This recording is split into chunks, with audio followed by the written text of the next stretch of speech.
கர்த்தருக்குள் ஸ்தோத்திரம். இன்றைய மன்னா. மத்தேயு எழுதின சுவிசேஷம் 2ஆம் அதிகாரம் 11வது வசனம்.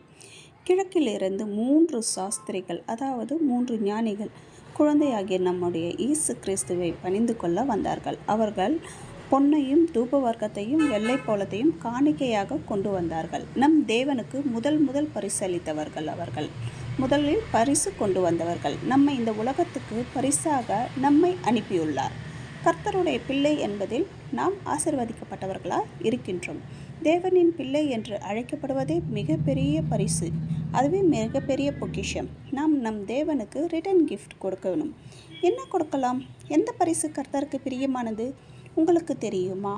இந்த உலகத்துக்கு இருக்கும் வரை நாம் திருமண விழாக்களில் கலந்து கொள்ளும் பொழுது, இல்லை பிறந்தநாள் விழாக்களில் கலந்து கொள்ளும் பொழுதும் சில பரிசுகளை அன்பளிப்பாக கொண்டு செல்கின்றோம். இந்த உலக ரீதியான விழாக்களில் நாம் கலந்து கொண்டும் பொழுதெல்லாம் வெறுமையாக செல்லாமல் அநேக பரிசுகளை கொண்டு செல்கின்றோம். மத்தேயு 26:7 கூட ஒரு ஸ்திரீ விலையேற பெற்ற பரிமள தைலத்தை பரிசளித்தார். அவர் போஜன பந்தியில் இருக்கிறப்போ அந்த தைலத்தை அவர் சிரசின் மேல் ஊற்றுகிறார். இவ்வாறு அநேக பரிசுகளை தேவனுக்கு கொடுத்துள்ளார்கள். நாம் மண்ணுலகை விட்டு விண்ணுலகுக்கு செல்லும் பொழுது எதை பரிசாக கொண்டு செல்ல போகிறோம்? அவர் எதை விரும்புகிறார் உங்களுக்கு தெரியுமா?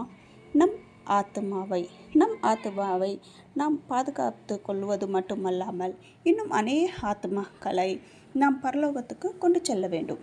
வெறும் கையோட வெட்கப்பட்டு போய் நிற்காம, நிர்வாணியாக தலைகுனிந்து நிற்காம, இந்த உலகத்தை வென்று நம் ஆத்மாவை பரிசுத்தமாக பாதுகாத்து கொண்டு இன்னும் அநேக ஆத்மாக்களோடு மணவாளன் வரும்பொழுது மணவாட்டிகளாகிய நாம் அவர் கரங்களில் பரிசுத்தமாகிய நம் ஆத்மாவை பரிசாக அன்பளிப்போம், ஒப்படைப்போம். தேவனிடத்தில் நம் ஆத்மாவை பரிசுத்தமாக நம் தேவனுக்கு பரிசாக ஒப்படைப்போம் என்பவர்கள் ஆமேன் என்று சொல்லுங்கள்.